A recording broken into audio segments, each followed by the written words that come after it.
wakho uyazazi ushiye odadewenu. Umama wakho into engifuna ukuyithetha amaZulu la ngelihle, umama wakho akanawo amandla okwehlisa inyuka emapoliseni aseGauteng.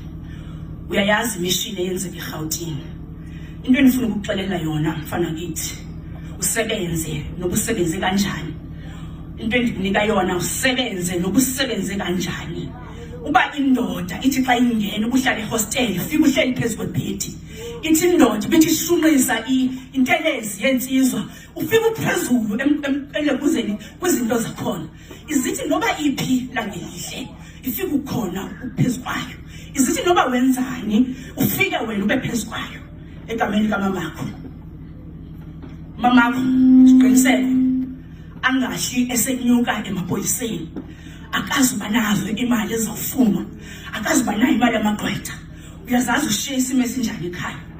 Usebenze njengendoda mntanami. Usebenze njengendoda. Usebenze njengendoda. Undihloniphile mna ndingakwaXhosa. Bangazitsho zonke izinto abantu. Ayikho into engatshiwo ngumuntu. Nami ndime apha ndinamagama wami. Kodwa mina ndalandela into ethi ndinguzondwa zintshaba zingasumeza nto. Ndinguzondwa zintshaba ndingasumeza nto. Zinsizwa zakithi nisebancinci.